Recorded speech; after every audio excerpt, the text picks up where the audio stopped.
один флажок. Идем проверять.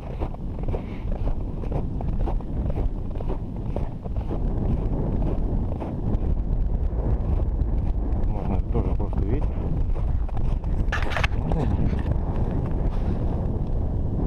Нет, есть налим. Есть налим.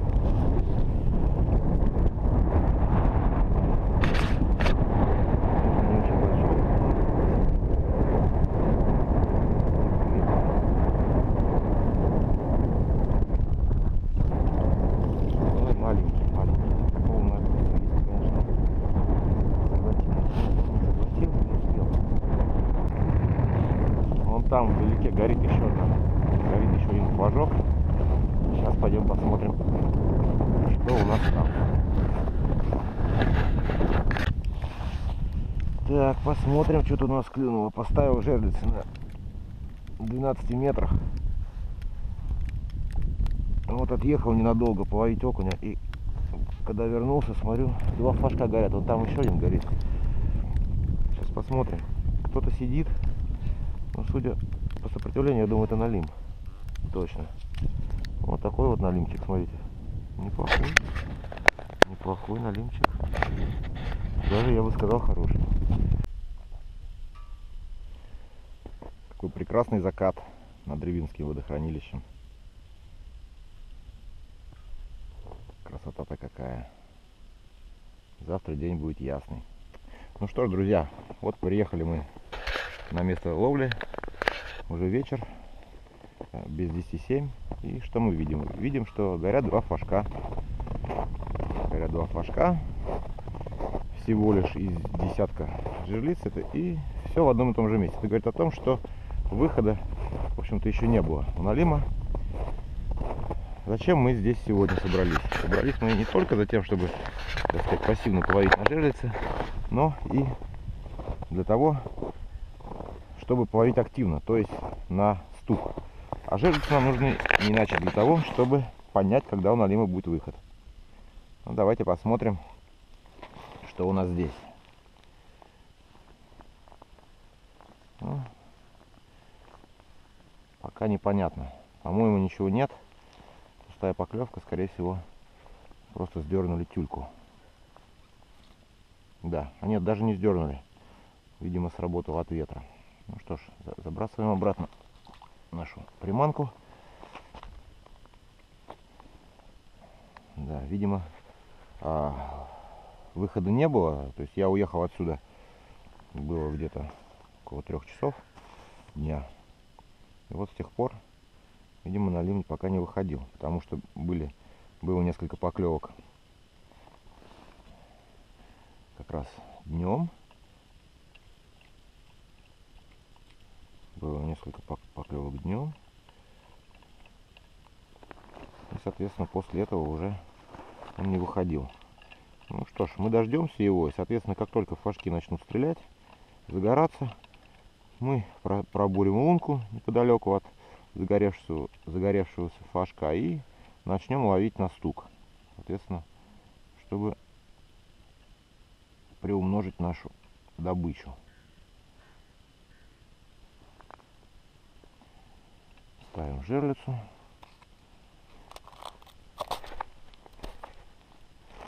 И отправляемся к следующей, которая у нас загорелась. Вот она. Посмотрим, что здесь. Тоже пустая или что-то у нас имеется. Ну, здесь есть налим. Вот сразу видно, чувствуется. Сейчас мы его доставим. Ну, небольшой, судя по весу. Что интересно, за сегодняшний день вот эта жерлица сработала уже 3 раза. То есть вот именно здесь вот налим и топчется. Здесь он и ходит. Говорят, что у налима есть тропы. Вот видите, вот такой вот маленький, небольшой налимчик. Сейчас, если получится, мы его освободим и отпустим. Потому что таких мы не берем, малышей. Хорошо, вот грамотно надо использовать вот такие вот офсетники. Потому что в случае использования тройников налим проглатывает его глубоко, и, соответственно, уже достать его, спасти рыбу невозможно. Вот такой красивый налимчик. Мы его отпускаем. Иди, плыви и позови бабушку с дедушкой. Плыви. Все, уплыл малыш. Нет, в лунке стоит, вон он. Плыви, плыви. Все.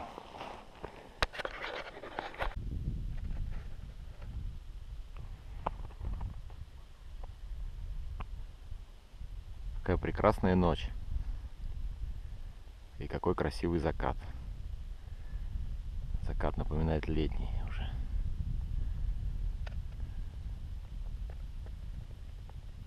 На небе месяц.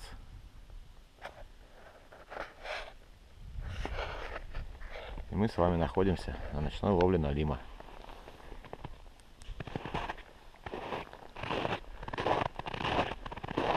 У нас оставлено около десятка жерлиц.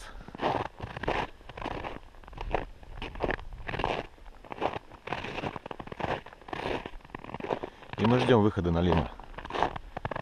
Как только жерлицы начнут срабатывать, мы займемся активной ловлей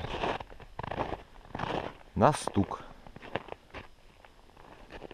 Налим каждый день выходит по-разному, поэтому предугадать его выход, время его выхода невозможно.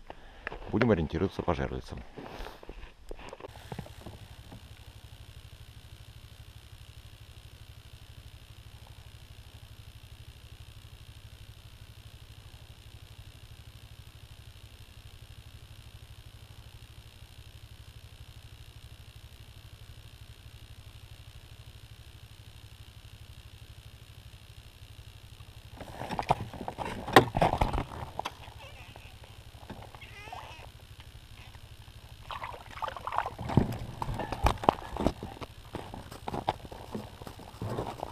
Налимчик неплохой попался.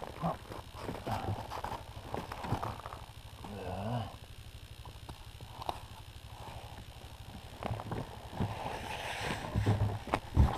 Друзья, ночная рыбалка на налима — это очень увлекательное занятие. Всем рекомендую. Кто не умеет, научу. Покажу, как насаживать тюльку, как в каких местах ловить, в какое время. Друзья, это очень увлекательное занятие, поверьте мне.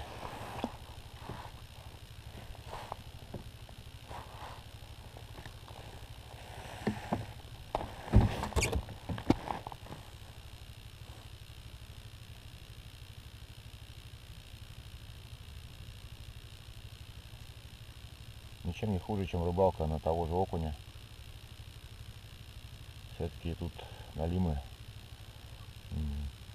не мелкие, а около килограмма. Поэтому вываживание вот такой рыбы, конечно, оно доставляет удовольствие. И налим, который ловится на удочку, он, конечно, более активный, чем тот, который достаете вы на жерлице. Потому что в жерлицах обычно проверяют с утра или вечером. И обычно уже налим провел там какое-то количество времени. Уже выдохся из сил, и когда вы достаете, он уже практически не сопротивляется. Здесь же вы достаете активную рыбу, которая борется, сопротивляется, и вы чувствуете вот этот удар вниз. Это, конечно, очень увлекательно и стоящее занятие. Всем рекомендую. Тем более, что Прозорово, оно славится своими налимными точками. Тут их очень много, и налим ловится хороший. Попадаются экземпляры до 2,5 килограмм. Не так часто, конечно, как хотелось бы, но в общей массе налим такого размера где-то 900-1200 грамм. Налим очень вкусная рыба, которую можно всячески готовить по-разному. Ну и опять же, другая рыба ночью не ловится, а на налимы можно прийти и половить вечером, ночью. То есть в то время, когда большинство рыбаков проводит за телевизором или за столе, ожидая утра. Ну а вот мы вот тут вот так вот ловим налима на удочку.